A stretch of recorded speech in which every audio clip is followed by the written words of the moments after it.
isi hati bapak-bapak yang lain, saya tidak menyebut namanya.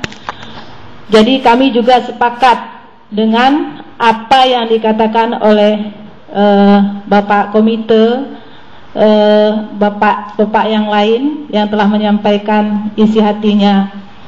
Dalam arti, pada waktu Pak Said Rasul datang ke sekolah, saya pas pada waktu itu baru saja datang ke sekolah, Pak. Saya sangat terkejut karena pada waktu itu saya keluar daerah untuk mengantarkan putri saya ke sekolah ke Bogor.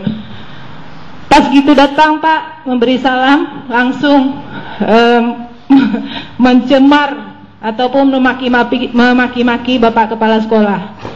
Saya langsung berjabat tangan dengan Pak Said Rasul. Saya bilang, masalah ini kalau Bapak begini caranya, Pak, mungkin nggak selesai. Saya bilang gitu. Terus Pak Said Rasul jawab, ini kepala sekolah kurang ajar. Dia bilang kayak gitu, anjing, babi, kan nggak enak, Pak, kita dengar.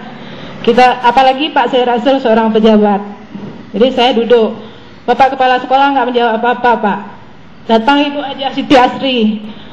Pak, ini masalahnya udah sampai ke dinas, kata Pak Ibu Haja Siti Asri. Beliau juga nggak mendengar. Langsung dia bilang, anjing, gara-gara kau anak saya, gitu-gitu dia bilang, Pak. Kami udah diam semua, nggak jawab apa-apa. Dia sendiri yang ini, Pak, keluar sendiri dia, karena mungkin udah semua masuk guru-guru ke dalam kelas, ke dalam ruang guru, dewan guru. Terus kata Pak Said Rasul, akhirnya dia keluar, seingat saya dia bilang one man show. Saya itu nggak tahu apa itu one man show, Pak. One man show dia bilang kayak gitu. Kami udah tercengang, Pak. Jadi mungkin etika seorang pejabat, Pak, udah nggak ada lagi. Jadi kami mungkin sepakat guru-guru. Memang saya selaku wakil kepala bidang humas, saya udah mengajak teman-teman karena udah dengar sebelumnya, Pak Said Rasul dengan istrinya, siapa yang datang ke rumahnya mengatakan ibu-ibu guru mini rampak nggak datang menjenguk anaknya. Bukan kami nggak datang, Pak, tapi karena mungkin etika Pak Said Rasul nggak bisa kami terima, Pak. Nggak bisa kami terima dengan mencaci maki kepala sekolah. Kepala sekolah kan di atas kami, Pak, kan pimpinan kami. Jadi kami walaupun bagaimanapun, walaupun dia menyalahkan kami memukul anaknya, saya rasa semua orang udah tahu bagaimana kami mengajar di sini. Apalagi di dalam Quran seperti Bapak ini katakan, di situ kan guru laki-laki yang memukulnya, Pak. Kalau guru laki-laki mungkin anak sebesar itu udah gimana jadinya, kan? Jadi kami bersepakat di sini. Waktu saya mengajak teman-teman bilang kalau kita ke sana mungkin tambah marah lagi. Dia kemari aja begitu dia bilang untuk Bapak Kepala. Kata teman-teman, jadi udahlah kami redam dulu, Pak. Biar diam dulu. Rupanya sampai sekarang belum selesai masalahnya. Jadi kami pun nggak ambil ini. Kalau Pak Said Rasul udah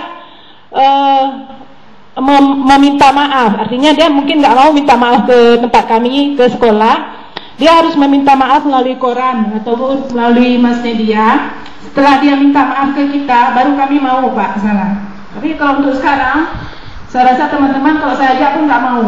Gimana teman-teman mau? Semua teman-teman nggak ada yang mau, Pak. Saya biasanya kami di sini, Pak, kan nggak perlu kami pukul. Kalau anak kami sakit 3 hari, pasti kami jenguk, Pak. Pasti kami jenguk. Apalagi ini udah kami pukul, kan? Tentu kami jenguk. Tapi karena Pak Said Rasulnya udah kayak gini, egoisnya terlalu tinggi, mungkin etikanya udah nggak ada lagi, Pak. Kalau saya bilang nggak ada etika kan udah bukan manusia lagi, Pak, kan? Iya, mungkin. Jadi kata teman-teman, mungkin itu ada kesenjangan di dalam rumah tangga mereka. Jadi imbasnya ke anak itu entah ya entah enggak, saya nggak tahu, Pak, kan itu urusan rumah tangga mereka. Jadi keputusannya, kesimpulannya kami guru Mini Rampak belum mau, Pak, untuk menjenguk ke rumahnya sebelum Said Rasul memohon maaf ataupun meminta maaf kepada kita melalui mass media. Hanya ini saja yang dapat saya sampaikan. Billahi taufiq wal hidayah. Wassalamualaikum warahmatullahi wabarakatuh. Bapak dan Ibu yang mulia, Bapak Kanpak dalam hal ini Bapak Kasih Benda, apa yang ibu-ibu atau mewakili seluruh Dewan Guru tadi adalah sekali lagi tidak ada intervensi, tidak ada semacam wacana harus seperti itu.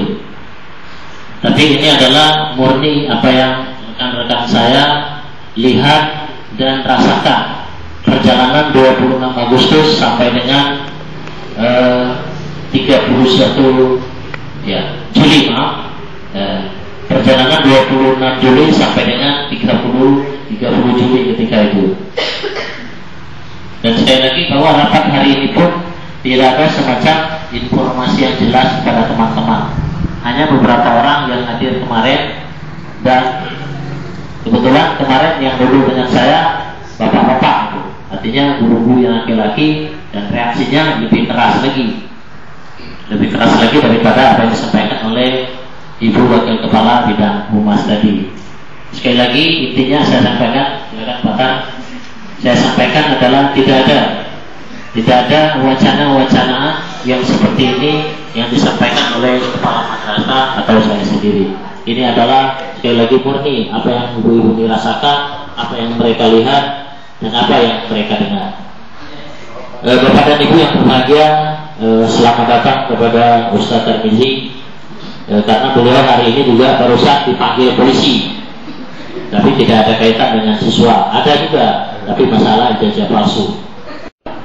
Saya tidak pernah terbelit dalam permasalahan seperti ini, apalagi yang berkaitan dengan pihak polisian, itu tidak pernah sama sekali. Nah, di sini kan ada timbul rasa, kalau dibilang goncangan psikologis itu betul ada. Mungkin kalau di depan guru-guru di sini tidak terlalu tampak. Mungkin kalau di rumah saya itu sering menangis bersama orang tua ya. Mungkin kalau di depan guru saya terlihat tegar Bu ya, tegar kuat, padahal tidak Bu. Ya, saya tidak kuat sebenarnya. Namun saya yakin yang buat saya kuat Bu, saya yakin bahwasanya kebenaran itu pasti Allah menangkan. Ya, itu yang buat saya kuat. Bahwasanya kalaupun nantinya hasilnya membuat saya juga disalahkan, nah itu berarti ujian buat saya, gitu ya kan? Ujian buat saya yang memang Allah sedang menguji saya. Tapi di isi hati saya ya, ini kan sedang vakum Pak ya. Mungkin ada beberapa kali saya tanya pada kepala sekolah, bagaimana Pak perkembangan permasalahan ini? Tidak ada perkembangan apa-apa ya yang saya dapatkan. Artinya kan permasalahan memang vakum sekali, tidak ada perkembangan apa-apa, sehingga saya rasa lebih cepat kan lebih baik Pak ya, lebih cepat lebih baik seperti ya, lebih cepat lebih baik. Kalaupun misalnya hasilnya itu memang saya disalahkan ya, apa boleh buat gitu ya kan. Artinya kalau misalnya kita terus seperti ini tanpa ada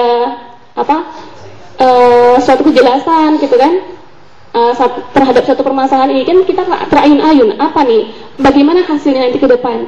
Jadi kalau misalnya secara cepat, oh ternyata saya bersalah dengan ada bukti-bukti yang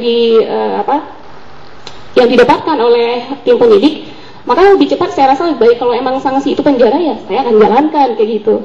Namun yang saya rasakan sekarang itu rasanya mau saya terlepas dari permasalahan ini. Terlepas itu saya akan, apakah nanti memang saya itu diberikan sanksi karena memang saya dikatakan terbukti bersalah, ataupun memang tidak benar itu semua. Jadi saya rasakan ini cukup lama, sudah 1 bulan Bu ya. 1 bulan itu membuat kita itu gimana ya, kalau hidup bagaimana ya hidup seperti itu. Mungkin saya tidak bisa menggambarkan seperti apa hidup saya, yang jelas penuh dengan teka-teki ya, apa nanti yang terjadi ke depan saya tidak tahu. Namun di sini saya memperkuatkan diri, apa saja yang terjadi ke depan saya yakin saya akan kuat, saya akan hadapi ya, akan saya hadapi. Mungkin kalau ditanyakan apa tindakan ibu, kan ibu sudah dicemarkan nih namanya.